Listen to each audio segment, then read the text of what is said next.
Үндэсний уламжлалаа дээдлэн Монгол арга ухааныг түгээн дэлгэрүүлж бусдад үлгэр жишээ болсон. Нутаг усандаа нэр хүндтэй хүмүүст Монгол улсын манлай оданг олгодог билээ. Тэгвэл энэ удаад нутгийнхаа хөгжилд хувь нэмрээ оруулж, иргэдийн орлогыг нэмэгдүүлэхэд бодиттой хувь нэмрээ оруулсан 27 хүнд аймгийн иргэдийн төлөөлөгчдийн хурлын тэргүүлэгчид Монголын баг сумдын үндэсний холбооны салбар зөвлөлийн саналыг үндэслэн дээрх оданг олголоо.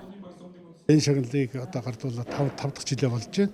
Энэ шагнал бол Монгол улсын орон нутгийн хөгжлийн төлөө, баг сумдын хөгжлийн төлөө, иргэдийн амжиргааг дэвшлүүлэхийн төлөө бусдыгаа манлайж үлгэр жишээ үзүүлж оролцож байгаа ийм тэргүүний хүмүүст эхлээд 2 дугаар зэргийн оданг удирдлагын шийдвэрээр олгодог. Дараа нь болохоор тэр 2 дугаар зэргийн одонгоор шагнагдсан хүмүүс амжилтаа баттгаж илүү олон хүнийг манлайж, илүү олон хүнийг одоо нэгт хийж, ажлын байр бий болгож, олон хүнд үлгэр жишээ үзүүлж, олон хүнд халамж, тусалцаа, дэмжлэг, ажлын амьдрах арга барилыг сургаж өгөх юм бол дараа нь 1-р зэргийн одонгоор тодорхой хугацааны дараа дахиад удирдлагын шийдвэр аймгийн иргэдийн хурлын төлөөлөгчдийн тодорхой дээр үндэслэж олгодог юм одон. Малажихуй эрхэлж нутгийн зарим амжиргааны түвшин доогуур орлоготой иргэдийг малжуулж, тусалцаа дэмжлэг үзүүлсэн эрхэм. Замун говь нутагт мод тарьж, цөлжилтөөс урьдчилан сэргийлэх ажилд үнэтэй хувь нэмрээ оруулж байгаа эрхэм, орон гэргүй 17 өрхийг ажил орлоготой болгосон хөдөлмөрч эмэгтэйчүүдгээд салбартаа үлгэр жишээ болгоуц манлайлагч нар шагналын эзэд боллоо.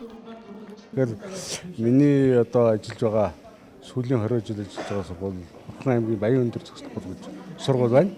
Энэ сургуульд бол одоо ажиллаж амьдарч байгаа тэр хамт олон бол одоо хамтран бүтээж чаддаг, бас өсвөр үеийнхнийг одоо төлөвшүүлж чаддаг.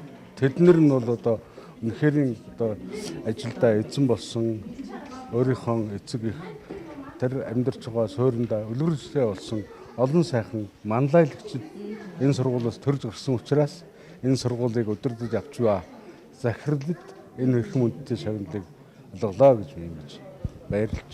Би энэ агрономч мэрэгчлээ ингээд одоо 40 жил ажиллаж байна. За энэ хугацаанд энэ сайхан мэрэгчлээ одоо орхилгүйгээр тэгээд энэ газар ээжийнхээ үр шимийг хүртэж одоо сайхан амьдарч байна. Тэгээд зөвхөн өөрөө хүртээ зогсохоос гадна энэ хүн бүхэн одоо их дэлхий дээр амьдарч ажиллаж байна. Хүн бүхэнд энэ боломж байна. Хашаанаасаа одоо эрүүл хүнсээ ургуулад идэх түүнийгээ одоо үр хөвгтдээ уламжлуулан өглөөлөх ийм сайхан хөдөлмөрийг ард иргэдэд зааж өгсөн. Энэ одоо миний хийсэн хөдөлгөөний өрөвтөлийг дүгнэж одоо өнөөдөр энэ томьёолд өгч байгаа баяртай байна. Тавын өмнөгийн үеэр явж хүнсний жижиг дунд үйлдвэрлэлийн чиглэлээр хагас улсуулсан бүтээгдэхүүн, хяам, тарх нарын боовч хэм бишмэтийн одоо 10 гаруй нэр төрлийн үйлдвэртэй хяам цэг тархан цэгтэй, мөн хураа хэм угаалгын цэгтэй ерөнхийдөө ийм ажлыг одоо бараг 20 жил хийсэн. Баг сумдын үндэсний холбооны нудагийн чуулган хамтын хүч нутгийн хөгжил сэдвүүнд оролцсон. Чуулганд 360 гаруй сум Улаанбаатар хотын 150 гаруй хорооны төлөөлөл оролцсон юм а.